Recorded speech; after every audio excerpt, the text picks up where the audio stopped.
Ayon naman sa ilang kongresista, imbis na pasulong, paurong ang naging hakbang ng Senado sa reklamong impeachment laban kay Vice President Duterte. Kinokondena nila at ng ilang grupo ang pag-remand sa Articles of Impeachment. May unang balita si EJ Gomez. Umalma ang ilang House prosecutors sa naging desisyon ng Senado bilang impeachment court sa paglilitis kay Vice President Sara Duterte na ibalik ang impeachment complaint sa Kamara. Sa isang pahayag sa GMA Integrated News, sinabi ni Manila 3rd District Representative Joel Chua, isa sa mga House prosecutor na mandato ng Senado na mag-proceed sa trial. Ang pag-remand sa Kamara ng Articles of Impeachment ay hakbang daw na paatras imbes na pasulong at ito raw ay unconstitutional. Kung nais daw ng Senado ng certification, pwede naman daw itong hingin sa Kongreso. Maituturing din daw bilang certification ng Articles of Impeachment. Nananawagan naman ng indignation rally ang Makabayan Bloc sa Senado, kasunod ng desisyon ng impeachment court.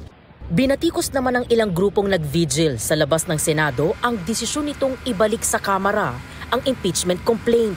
Napakaduwag ng mga senador na nag-remand ng impeachment complaint pabalik sa House of Representatives. Pagkatapos ng ilang buwan na dinrable nila yung impeachment complaint. Pagkatapos nilang manumpa, mag-robe, tapos ire-remand lang nila pabalik sa House of Representatives ang impeachment. Ang dapat ginawa nila ngayon, kung wala silang takot, kung sila ay kampante na maisiwalat ang katotohanan, gawin sana nila ang trabaho nila at dapat ay sinimulan na ang impeachment trial ngayon din para magkaalaman na. Nakakapikon po, nakakainis, nakakaasar dahil ibinalik na naman po ng Senado ang impeachment trial complaint sa House of Representatives. Muli na naman po tayong pinaasa ng ating mga binotong senador. Sinisika pa namin kunan na reaksyon ang Senado. Bago ang hakbang ng impeachment court, naghayag ng kahandaan ng House Prosecution Panel para sa presentasyon ng Articles of Impeachment sa Senado. Giit nila, pwedeng tumawid ang impeachment proceedings sa 20th Congress. Ito ang unang balita. EJ Gomez para sa GMA Integrated News.